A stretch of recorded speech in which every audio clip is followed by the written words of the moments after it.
Mga kaigsunan, ang gastos sa ila nga kasal was $600 million.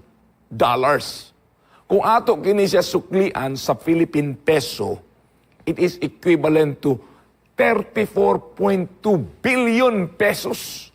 Pagkadako kaayo nga gastos sa kasal, mga kaigsunan.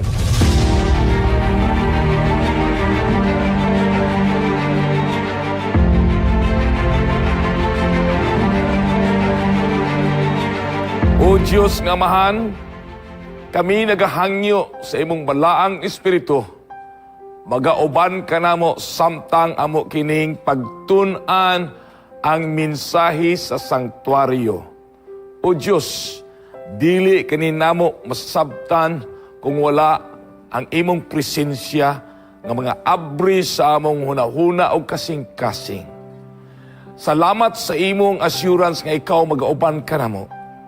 Kini among ipangayo sa ngalan ni Ginoong Hesus nga among manluluwas. Amen. The parable of the royal marriage feast.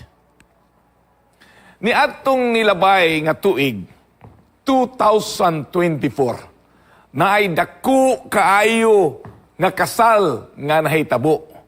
Kana nga kasal is or was between Anant Ambani and Radhika Merchant dito sa India, mga kaigsuunan. Kini si Anant, mao kini siyang anak ni Ambani, Mukesh Ambani, which was or who is the Asia's richest man. Niadtong niaging tuig sa 2024, ang iyang net worth at that time was $116 billion. Dako kaayo kini siya nga negosyante, mga kaigsunan. In fact, ang iyang negosyo varies or very diversified from trading, technology, o power generation, o daghan pang uban, mga kaigsunan. Ang ilang kasal nahitabo ni adtong July 12 to 14, 2024. Among those invited guests dito sa ilang guest list, mga kaigsunan, mga big time nga mga tao. Bill Gates was once the richest man in the whole world, came in attendance to the wedding. Si Mark Zuckerberg, kani si Mark Zuckerberg, mo kani siya ang founder sa Facebook o Meta. Okay? He came together with his wife. Bill Gates was, in fact, the founder of Microsoft, no? So, it's a trillion-dollar companies. Owners niya na, si Bill Gates o si Mark Zuckerberg. Now, ang ikatulo, si Bill Clinton was once the president of the most powerful nation in the whole world, United States of America. Naapoy mga celebrities who came. Rihanna, a singer in United States, Justin Bieber, Taylor Swift, mga bugat o sikat ng mga celebrities, mga kaigsunan. Not only from United States, but dito, gikan sa other parts like Boris Johnson, the former Prime Minister of United Kingdom. Niadto dito. They came because they were invited, and when they were invited, they don't want to offend one of the richest man in the whole world. Mga kaigsunan, ang gastos sa ila nga kasal was $600 million. Kung ato kini siya suklian sa Philippine peso, it is equivalent to 34.2 billion pesos. Pagkadako kaayo nga gastos sa kasal, mga kaigsuunan. Pero just as I thought that this must be the wedding of the century, because $600 million is so huge. I couldn't imagine spending that much for a wedding. Huh? But it only ranked number 2 for the richest wedding in the century, because the first rank nga very expensive wedding was to Sid Gatsrib and Ushakub, Khadija Ushakub. Kani si Sid Gatsrib was an heir to an oil magnate in Moscow, Russian, sapian kayo. Do you want to know kung pila ang iyang gigastos para lang sa iyang kasal? $1 billion that dwarfed every wedding nga gastos, mga kaigsuunan. It was dubbed as the wedding of the century. $1 billion. Kung atong suklian sa Philippine pesos is 57.6 billion pesos, equivalent to our present exchange rate between dollars to peso. Pagkadako kayo, mga kaigsunan. In fact, kung imong itandi kining kasal sa royal wedding, ang the next one nga ni rank from the royal wedding, mga kaigsuunan, was the wedding between Prince Charles o Princess Diana. Okay? Ang ilang wedding kaniadto was $48 million. Taking in inflation, if that is spent for this year, it is equivalent to 156 million. But still, gamay ra kayo kung ikumparar ni Anant Ambani o Gradika Merchant. Much more dito kang Sid Gatsrib. So, kana nga mga wedding, mga kaigsuunan, big time kana. But the most televised wedding of the century happened few years ago, ang wedding ni Prince Harry o Meghan Markle. Do you know how many people watched that wedding? 1.9 billion people all over the world watched the wedding of the century. It was indeed a royal wedding. The next one that ranked nga taas gyapon, highly televised, was the wedding of Prince Charles and the Princess Diana. 1 billion. The same with Prince William and Princess Kate Middleton.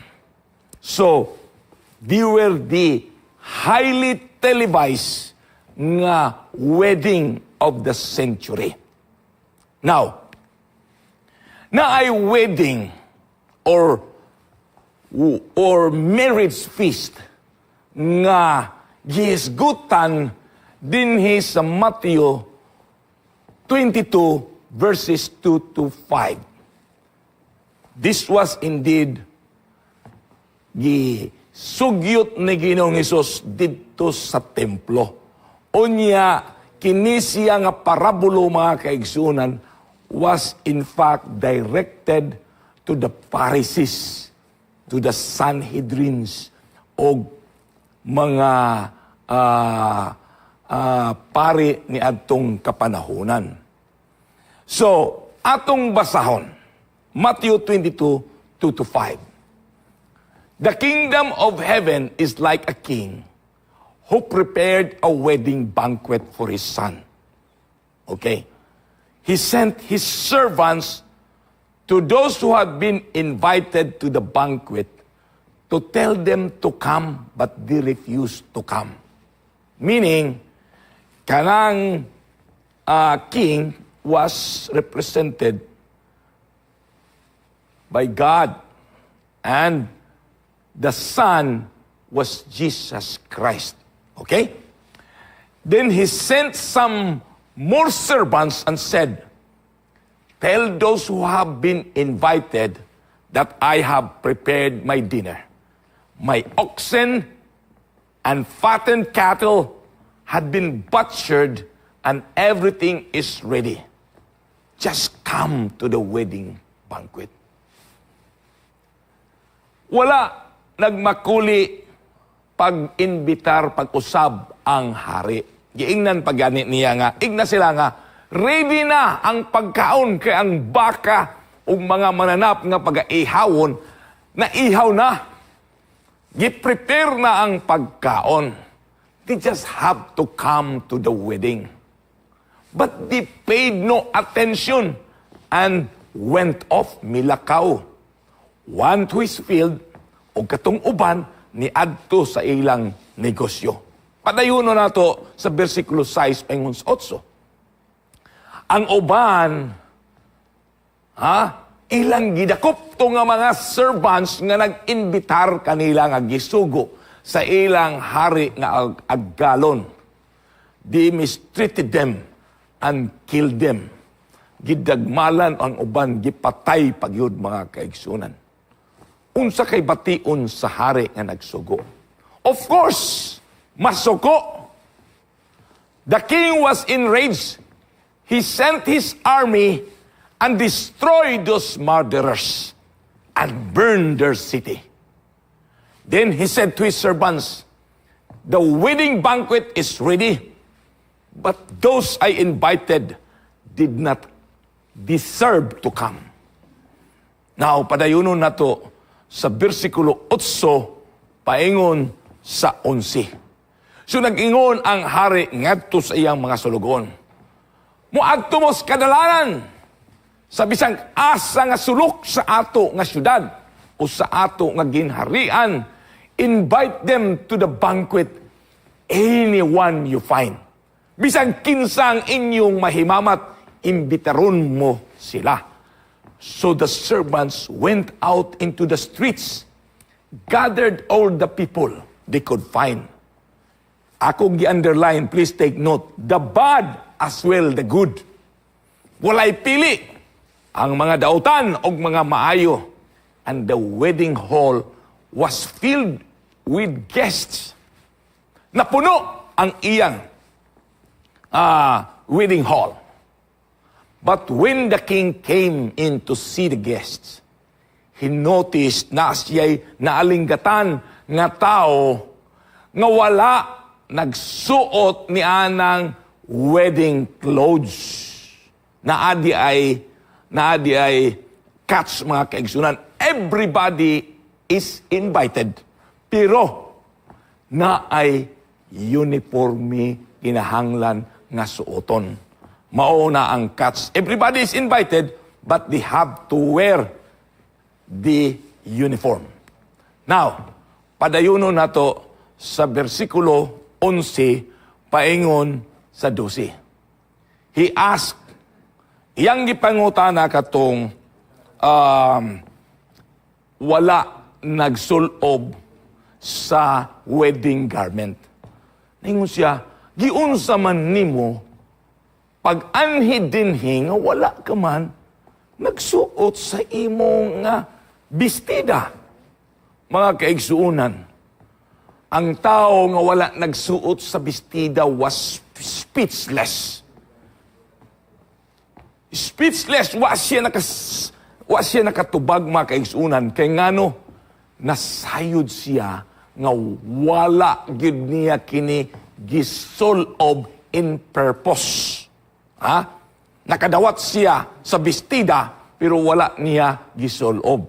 Now, versikulo 13, then the king told the attendants, gapusan ninyo ang iyang kamot o ang iyang tiil, ilabay ditos gawas, ditos kangit-ngitan, where there will be weeping and gnashing of teeth, nga naay pangagtiyabaw, panaghilak, o panagkagot sa ilang ngipon.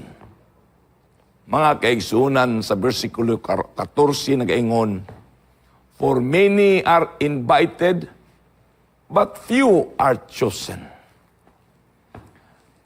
The marriage feast, mga kaigsunan, is related to the gathering of the saints at the end of time described ni anang Revelations 19:6. Nagaingon, And I heard as it were the voice of the great multitude, and the voice of many waters, and as the voice of mighty thunders, saying, Hallelujah, for the Lord God omnipotent reigneth.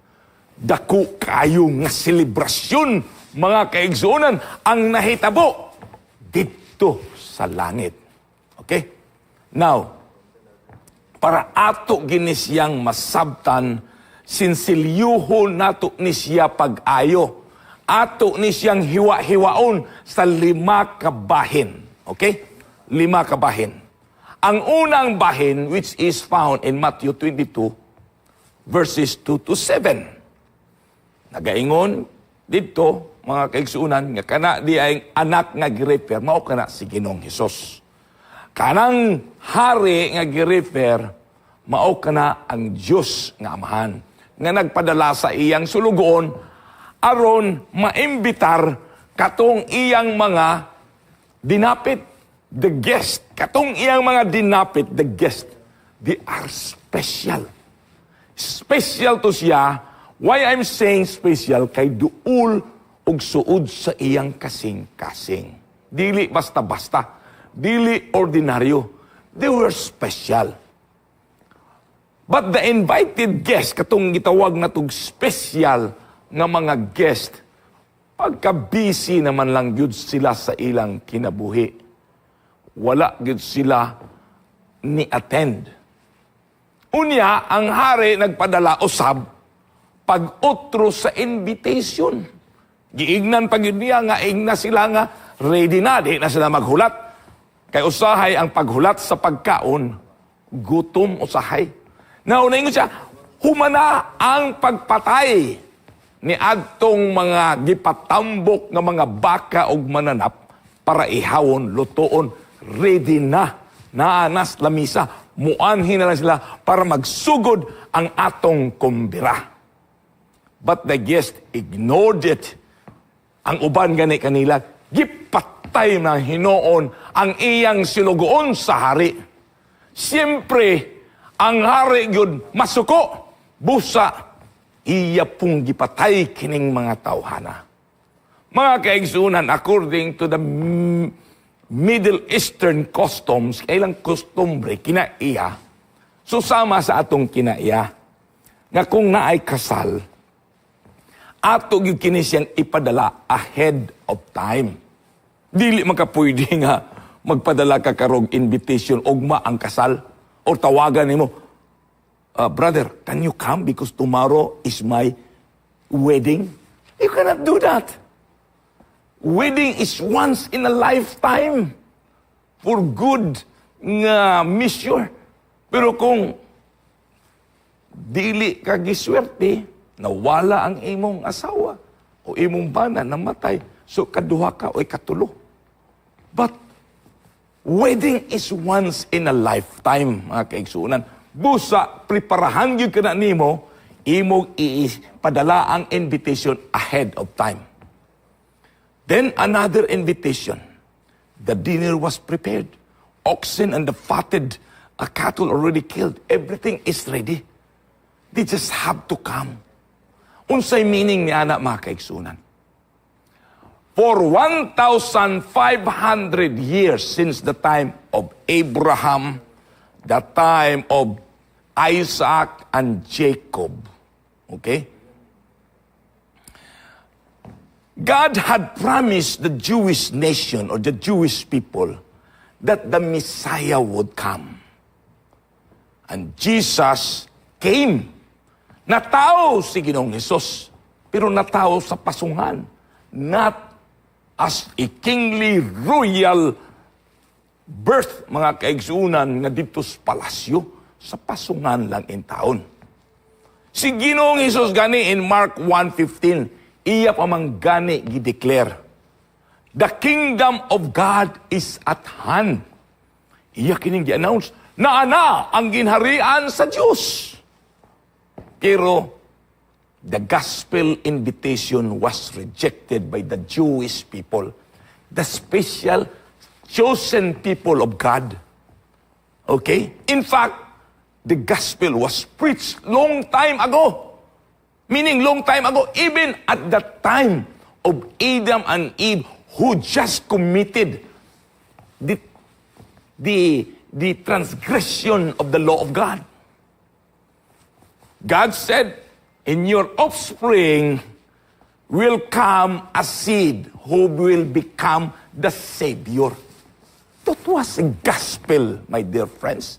That was good news because we were doomed to death. But because of that promise, it gives us hope. It gives us hope and life forevermore in spite of the trespasses that we did against God, mga kaigsunan. In the time of Moses, God told Moses, Exodus 25, let them make me a sanctuary that I will dwell among men. The sanctuary was pointing to Jesus. And all the services of the sanctuary and all the entities, all the furnitures are pointing to Jesus Christ. Is it not just a gospel that we need, my dear friends? Maayong balita ka na because it's pointing to Jesus Christ, our Savior, the fulfillment of the law. Siya yun ang makapapas sa atong sala because it is in the services diha sa sanctuaryo, mga kaigsunan, sa Kamingawan. Ang invitation sa hari confers high honor. Kung ikaw giinbitar sa hari, pananglitan ako, imbitaron ko sa Malacanang. That is an honor for me. The invitation of the king confers the highest honor. And yet it was unappreciated. The call to the wedding feast was done again even before and after Jesus was crucified. But the prophets, the disciples, the apostles will maltreated and even killed and martyred. 12 disciples, except John, died, my dear friends. 70 elders and deacons were killed.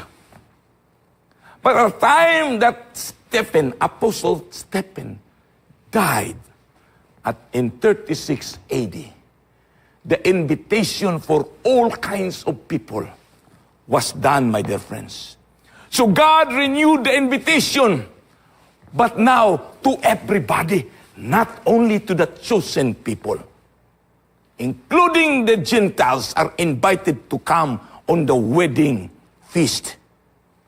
And the promise of the Lord in the parable of the wedding, that the king got angry and killed them and burned their city, was fulfilled in 70 AD when General Titus of Rome marched before the city of Jerusalem and conquered them. Gipulpog ang ilang syudad. And they were all scattered, my dear friends, all over the world. Now, part 2. That is found in Matthew 22, 8-10. The wedding was canceled, of course, because the invited guests were not there. Why? Because they were unworthy. Remember that they did not only say no to the invitation, but it was purposely done, persistently done, no to the invitation. They did not follow through with the invitation. So the king invites everybody, good and bad. But the catch is, he provides the garment. Mao ka ng catch man diha, mga kaigsunan. He provides the garment. It's like a uniform. I like the idea of the uniform. Kaya nga naman, labi na din sa Amerika, diri sa Pilipinas. Sa Amerika, ang mga estudyante dito, labi na sa mga public schools, wala uniforme. That's why I don't like it there. Nga, wala uniforme. Only private schools in America have uniforms. But here, in the Philippines, private and public, children wear their uniforms. Why? Because it creates uniformity. Equality. Walay pobre, walay sapian.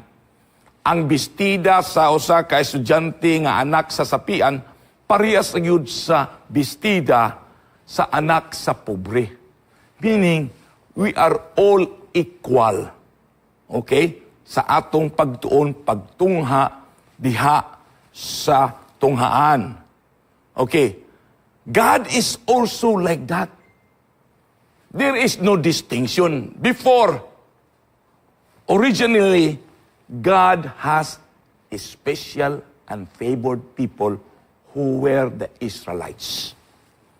But they denied, they refused to accept Jesus Christ when in fact, it was promised to them. But this time, when everybody is invited, He provides the garment. Unsa man kanang garment. What does it mean? It means Christ righteousness.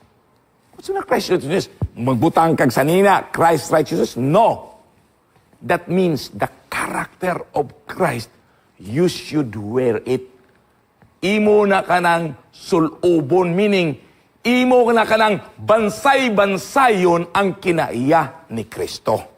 Now, padayon ta. Now, part 3, which is Matthew 22:11 to 12. Tulo ka grupo sa tao ang atong nakita diha sa parabulo. Ang una, which who consistently denied and refused to come to the wedding feast are the special people. Special people. Now, ang ikaduha nga klase sa tao, the good people. Ang ikatulo, the bad people. Okay? The bad people. Now, sa versikulo 12, the king inspected his guest. Of course, kung ikaw nag-inbitar, nagdaghan na kayo ang imong mga giaghat nga mo anha diha to ana puno na kayo. Siyempre mo adto magpakita ka og imo silang abi-abihon. Sa iyang pag-adto dito in verse 12 naay na-notice sa hari usa ka tawo nga iyang giingnan. Friend, how did you come here without a wedding garment? Iyang gipangutana. Kay ngano?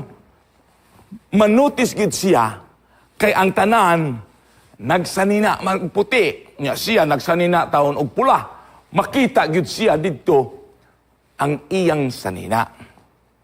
Pero ang tao nga nagsanina nga lain dili garments that was provided by the king, he was speechless.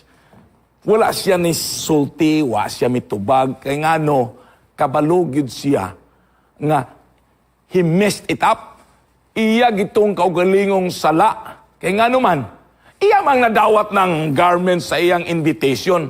Pero pagtuon niya, mas gwapo ni akong sanina. Ngano mga ako ning sulobon? Kaya akong sanina, branded ka ni. Kanang gipadala sa ako, dili, walay brand na. Whatever reason, he has to respect the king, my dear friends, kung you are just an invited guest. So he was speechless.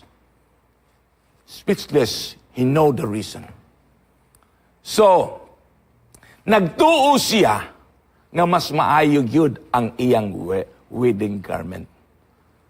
Those kind of people are the good people. Nganong good people man, kay nagtuugid siya nga mas maayo siya kaysa uban. Okay? Those are the good kind of people. And the last group of the people are the bad people. Nganong bad people man sila mga kaigsyon, ang last group. These are the people who thought or who think that they needed the garment of Jesus Christ. Aron sila maayo ang ilang postura ug murag maanyag sila ug ambungan sila sa pananaw sa nag-invite kanila. So they think they are bad, they needed that garment provided to them. Aron sila madawat sa hari nga nag-imbitar kanila. In the New and the Old Testament, my dear friends, when we are referring to garments, we always talk about the righteousness of God fulfilled and prepared for humanity in Christ Jesus. Wala na tayo hisgutan ni anang uban pang kahulugan anang garment kung we are talking about garments in the Old or in the New Testament. It refers to the righteousness of Jesus Christ. There are important points to know the garments provided by God because it is certainly a sanctuary language. Sanctuary language na. Why sanctuary language? Let's go back to our study of the sanctuary. Sa diha nga mosulod kita sa sanctuaryo, ang una ginato makita ang altar of sacrifice or altar of burnt offering. Pero behind that altar of burnt offering, naa diha nato makita ang dako kayo nga bronze nga lababo. Okay? Bronze nga lababo. The unique thing about this bronze laver, this was created or made out of a donated mirror coming from the women of Israel. Busa mga kaigsunan, dili kita magkaminos sa mga babae because women have a significant part of the ministry of God. Just like this labor. There could be no labor kung wala ang mga kabainhan dito sa Israel. They donated their mirrors. Bronze mirror. Gisunog kini, gipurma, o gihimog, dako nga lababo, giputangan sa tubig. Now, duha ka buok nga importante nga mga butang ang mahitabo dinhi sa dako nga bronze nga lababo. Diha ang mahitabo ang adlaw-adlaw nga daily ritual washing. Unsa man kanang daily ritual washing? Di ay sa dili pa musugod ang mga saserdote nga mo trabaho, mo serbisyo sa sanktuaryo, kinahanglan sila maghugas sa ilang kamot o sa ilang tiil. Kaya nga naman, kay partikular kayo ang Ginoo sa tao nga mosulod o magserbisyo sa iyang buhat. Kinahanglan siya limpyo physically o limpyo spiritually. That is the reason. Kung ikaw, mudritso ka lang, receive sa usa ka masalaypon, nagdala dito og mananap, kay wala na kay oras, kay na late ka pag adto dito sa sanktuaryo, dritso ka na lang, mamatay ka, mga kaigsuunan. Because you disregard the sacred law of God. Busa, sa dili pa sila musugod, o sa dili pa sila musulod sa holy place, manghugas gid sila diya sa lababo. Ang ikaduha nga dako nga butang nga nahigakahitabo diya sa lababo, mao ang consecration. This is done once in a lifetime sa kinabuhi sa usak ka saserdote o pare. So sama ka na sa pag-consecrate sa ato nga mga pastor, kanang pagadihugan gani sila. Mao ka na similar. Unsa may gakahitabo ni anang consecration. Now sa dili pa sila kanang consecrate o mo serbisyo sa pag-alagad sa katilingban sa Israel, kinahanglan is set apart sila which form part of the consecration. So, sa consecration, it involves washing. Dili lang washing sa kamot o sa tiil. Kay in the consecration, it involves the totality of the priest, of the sacerdote. Busa, liguan sila. Mga kaigsuunan, ang pagligo ni ini nga mga saserdote, they cannot do it by themselves. Of course, there is an enclosure makeshift that was done beside the labor. Okay?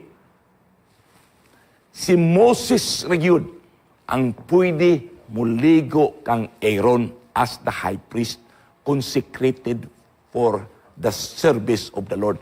Si Moses Rayud po ang makaligo sa mga anak ni Aaron, consecrated for the sacred work of God. Nga naman, si Moses ra. It is because it signifies that Jesus is the only one who can cleanse us from all unrighteousness.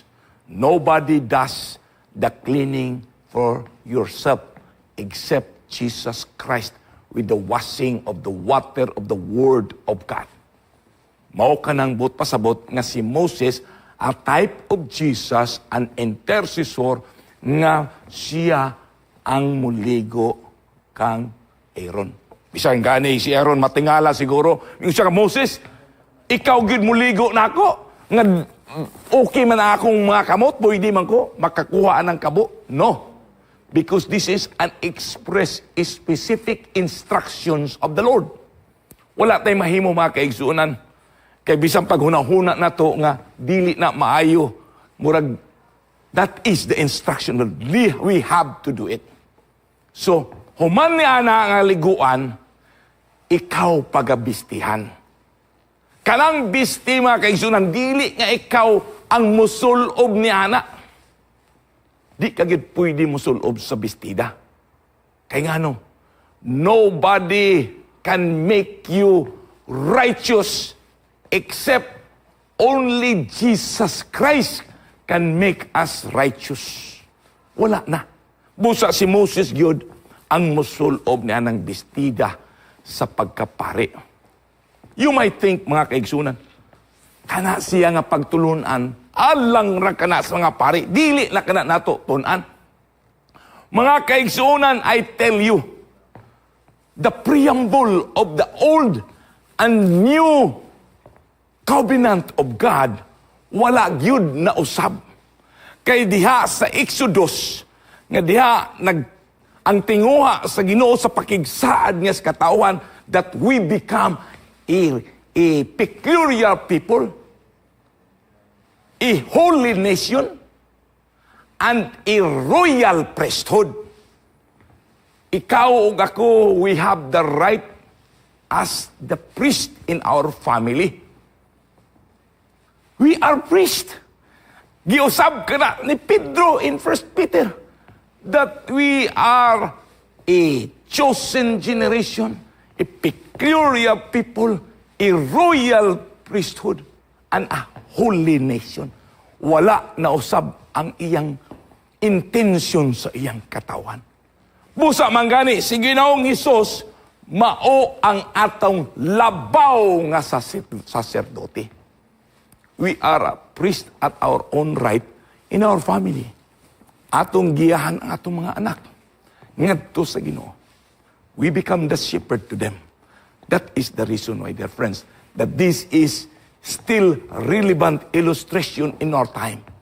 So, when Aaron and his sons were consecrated, they were washed and they were given garments, and they were even set aside by anointing them with the oil and blood. Oil and blood, why? Because they have to be anointed in the right ear, in the right thumb, and the right toe of their foot, mga kaigsunan. Nga anumang kanang oil, what does it stand for? The Holy Spirit. The blood, what does it stand for? It stands for the atoning blood. What does the body part stands for? It stands for the service of God. That once you are set aside and you are clean already by virtue of baptism and by virtue of the righteousness of Jesus Christ, you will no longer hear those worldly noises that distract your spiritual life. If you are already consecrated, you receive already the garments of Jesus Christ, you will only do things which will please the Lord. Himuo nato ang iyang kabubuton. So when we are consecrated, gidihog ang atong kumagko sa atong tiil, we will walk in the righteousness, the path of righteousness, my dear friends. That means we are already set apart. Going back into the parable, mga kaigsunan, the wedding garment, I delight greatly in the Lord, my soul rejoices in God, for He has clothed me with the garments of salvation, and arrayed me in a robe of His righteousness, as a bridegroom adorns his head like a priest, and a bride adorns herself with her jewels. Isaiah 61:10. Mapasalamaton kita. Kay giset aside na gyud kita sa Ginoo. Ato lang gyud kini. Tumanon ang iyang kabubuton, mga kaigsunan. We find reference in this robe again in Revelation 7:9, where a great multitude stands before the throne of God and before the Lamb, clothed with white robes and holding palm branches in their hands as we celebrate our wedding feast with our Lord and Savior. Now, wedding garment, the Revelations 3:5, the one who is victorious will like them be dressed in white. I will never blot out the name of that person from the book of life, but will acknowledge that name before my Father and His angels. What a comforting words in Revelations 3:5. If we are faithful, we will become triumphant and our name will be written in the book of life. My dear friends, that is comforting. Revelations 19:8 tells us that we are clothed with the righteousness of Christ and has become ours simply because we have been willing to put on the robes of righteousness of Jesus Christ. Matato ka ng maangko ng righteousness because we are willing to put on. Ato na ka ng gibansay-bansay ang kinaiyan ni Cristo karon pa lang. Kung naghuna-huna ka sa diha nga moabot na si Cristo, unya ayha na nato ka ng sulubon? No! Kay ngano, ang atong kinaya is a work of a lifetime. It's not a work overnight. It's a work of a lifetime, my dear friends.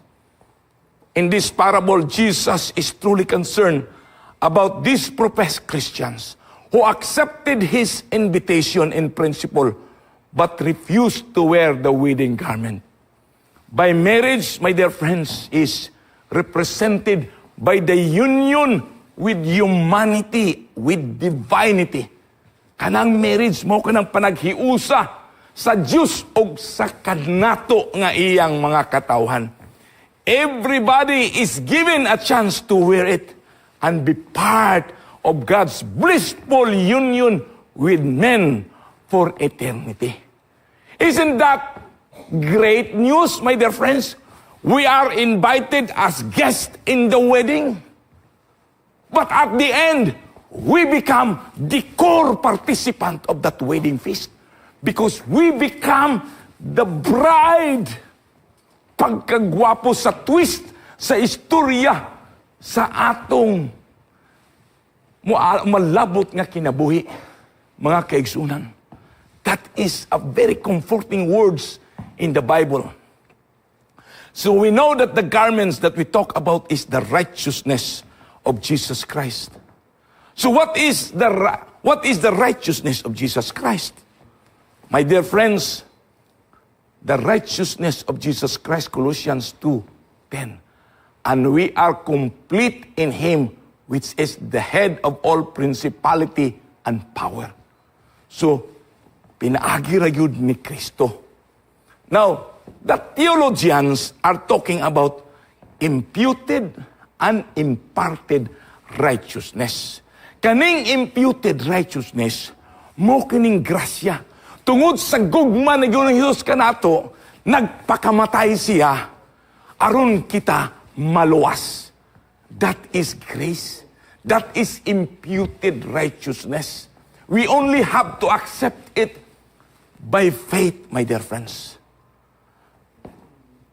We stand complete judicially and in character, in terms of justice, we stand perfect. Tungod sa grasya sa Diyos, we stand perfect in the eyes of God. And what is the imparted righteousness? Kanang imparted righteousness, it is the evidence in our lives that we wear the garment of righteousness of Jesus Christ. Kanabang nadawat nato ang grasya, nagrasyahan ta, nagkinabuhi na ta nga nagrasyahan. So we become graceful. Naa siya'y bunga, o ang bunga susama sa kinaiya ni Cristo, mga kaigsunan. Therefore, mao ka ng ebidensya sa atong kinabuhi nga linuwas. Dili man na pwede nga dawaton nato ang grasya, unya mo balik kita sa pagpakasala nga kinabuhi.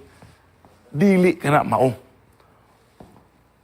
Tubag sa grasya o gugma kaluoy, atong sundon si Cristo. Mao ka na ang imparted righteousness. Now, the great question in the judgment is, did you wear the garments of righteousness? Mga kaigsuunan sa diha nga maghukom, panahon sa paghukom, ang Ginoo dili mag-ingon mangutana kanimo nga sumang ka, dautan ka o buutan? Dili. Mangutana siya nga naabak kay righteousness of Jesus Christ. Naabak kanimo? We should wear the robe of Christ that He provided to us. Verse 10 says, bad and good, people respond to the king's second call or appeal. But elsewhere in the Bible, mga kaigsuunan, Christ has told, no one is good but God. Busa, sa atong kaugalingon, nagunahuna tag maayo ta, dili ka na. Kaya nga no, wala na ibisang kinsa ka na to nga maayo. Only Christ, mga kaigsuunan. Now, the good people. Remember sa atong story atong ikaduha kagabi, ay katulo kagabi, nga ang usa ka rich young ruler nangutana kang Ginoo Jesus, good teacher, what shall I do to inherit eternal life?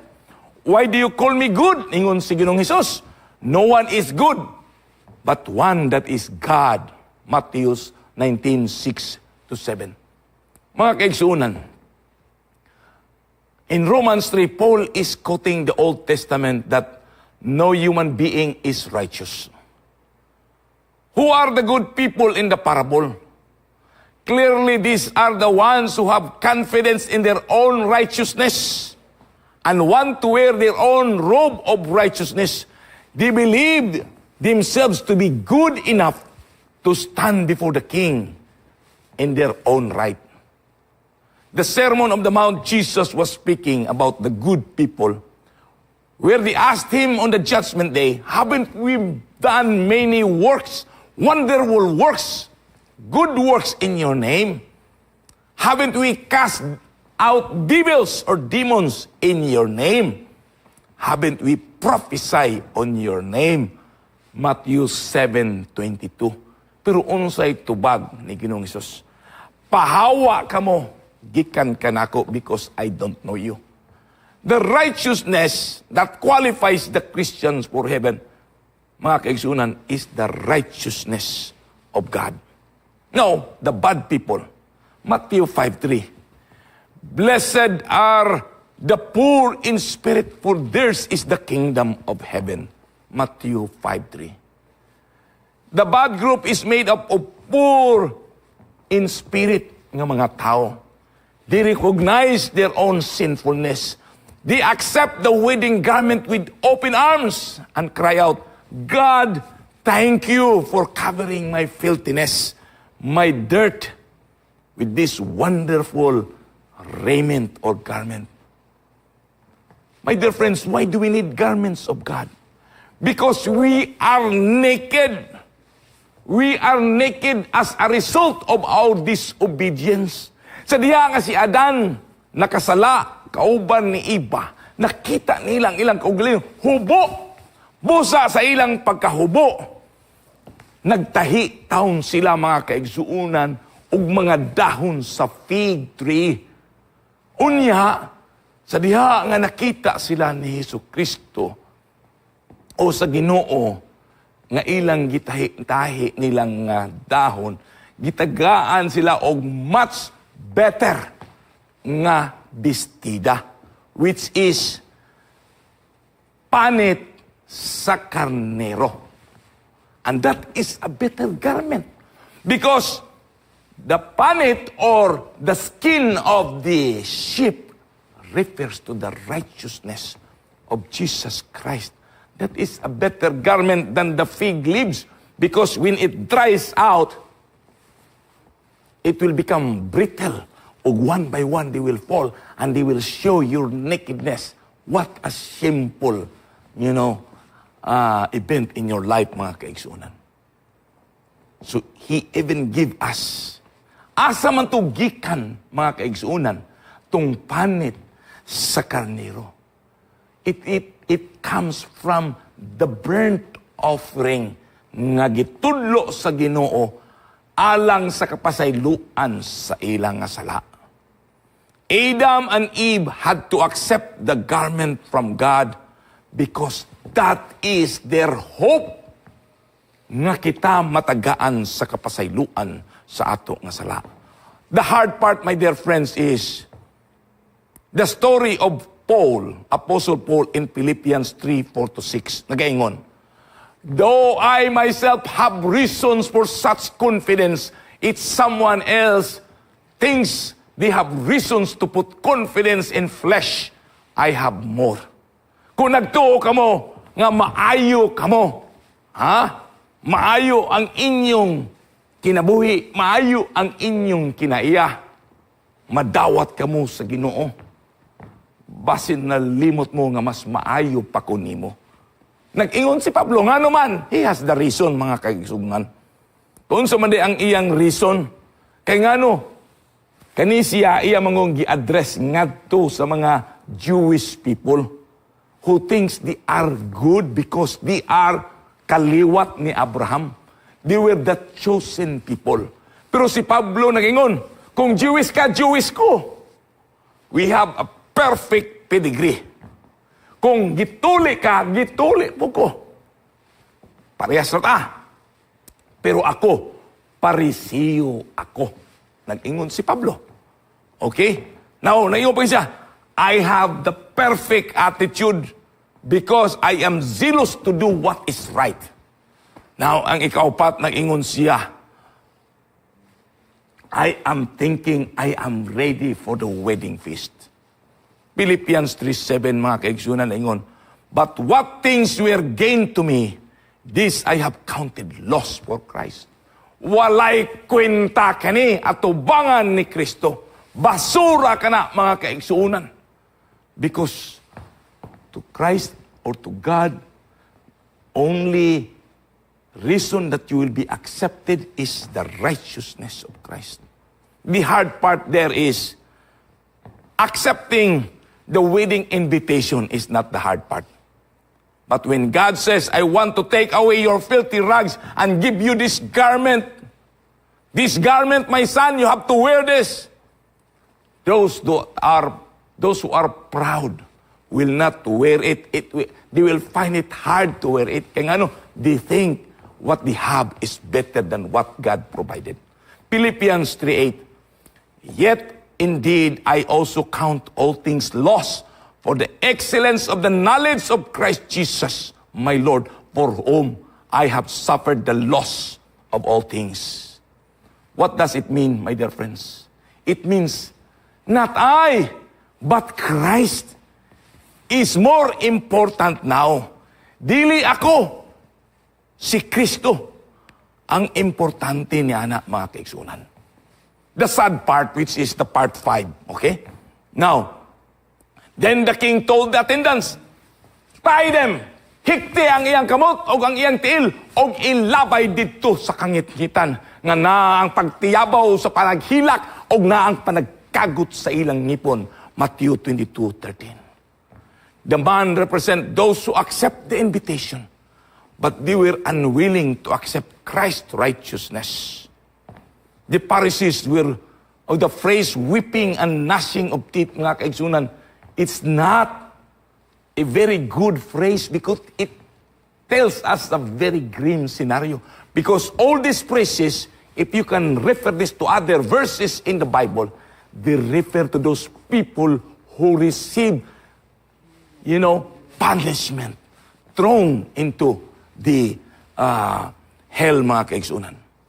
Now, for many are called, but few are chosen. Mga kaigsunan, kini nagaingon ka nato nga, murag unfair ang Ginoo, pero dili di ay. God has been very consistent from the very beginning that everybody is invited, just like in Mark 16:15 and 16. God sends out the invitation at various times to all Jewish and Gentiles alike. The Bible never choose anybody in favor of anybody. Now, Galatians 3:27. Isulob si Cristo, mga kaigsunan, kay kita muatubang sa paghukom ngadto sa Ginoo. And when we come before God, we must say to Him, thank you for the invite, Lord. Thank you sa imong imbitasyon. See, I have chosen to wear the garments of Christ's righteousness. And God would say to us, come, inherit my kingdom prepared to you from the foundation of this world. My dear friends, when we are already baptized and we put on Christ in our lives, David said in Psalms 48, I delight to do thy will, O God. Yea, thy law is within my heart. Ato yung sundon si Cristo, mga kaigsunan. Kay ngano, dili yung kita magkumpiyansa, kay moabot ra siya, nga wala yun nato, damha nga moabot si Cristo like a thief in the night, Matthew 24:44. In such an hour as you think not, the Son of Man cometh. Blessed is he that watcheth and keepeth his garments, lest he walk naked and see his shame. Revelation 16:14. Mga kaigalaan, kung kamo interesado mutuon sa Biblia, kung kamo nagtanaw ni ining Hope Channel, if you want to undergo Bible study, tawagi ang numero nga gi-flash before your screen. If you are watching Facebook, YouTube, or uban pa nga platform, you chat. If you want to receive Bible study, somebody would respond to you. Dili na ta maglangay-langay, mga kaigsunan, kay duol na mobalik si Cristo. Maura kini ang ato nga mensahe karon gabi una, ayaw kalimot sa the same nga takna ugma magpadayon ang atong series Journey Through the Sanctuary and Salvation.